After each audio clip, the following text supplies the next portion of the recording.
imwe mu nkuru nkunda kandi imwe mu nkuru ziryoshe zo muri Bibiliya, kandi abahinga ba Bibiliya bavuga ngo iyo bavuze intumwa Pawulo baca bibonera muri iki gicapo, baca babona ugucumukura n'ivugabutumwa ryiwe.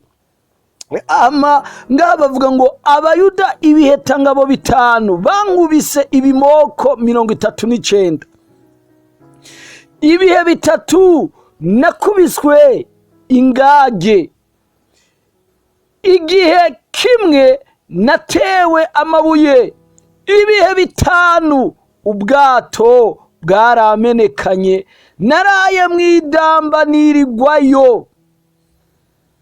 Nari mu ngendo kenshi, mwirinde ry'inzuzi, mwirinde ry'abambuzi, mwirinde ry'ubwoko bwacu, mwirinde ry'abanyamahanga, mwirinde ryo mu bisagara, mwirinde ryo mu bugaragwa, mwirinde ryo mu kiyaga, mwirinde ryo mu bigira bene data.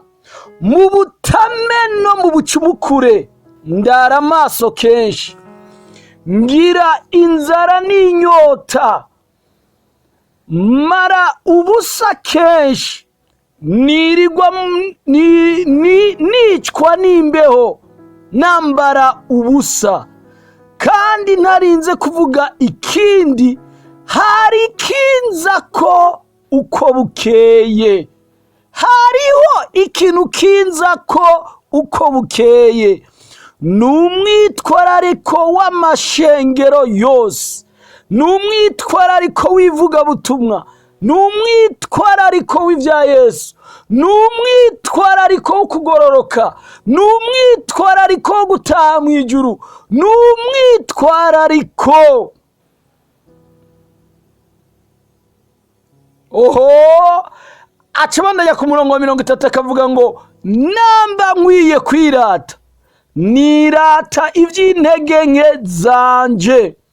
Imana y'umwami Yesu niyo se ishimwa ibihe bidashira, irazi ko ntabesha.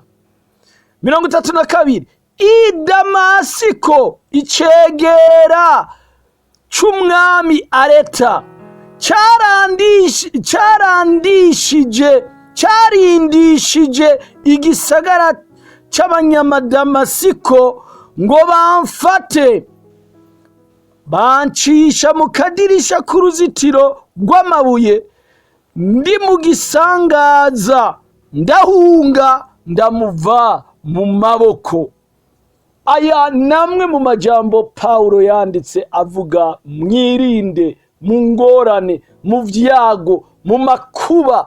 Ariko aradetermina cyangwa ariko arerekana ibibazo, ingorane, intambamyi, ivyago, amarushwa akomeye yahuye nayo mu buzima bwiwe bw'ivugabutumwa.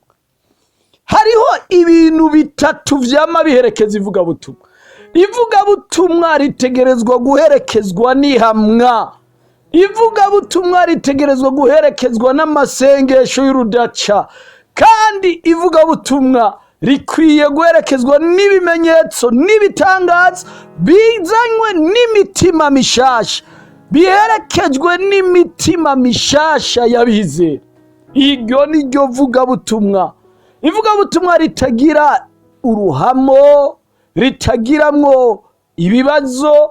Ivugabutumwa ritegerezwa kubamwo ivyo bimenyetso vyose. Imana yo mwijuru ibahezagire. Aca avuga ngo mwirinde ry'abiwacu, mwirinde ry'ibiyaga, mwirinde ry'ibimoko, mwirinde ry'ivyago, ry'amakuba.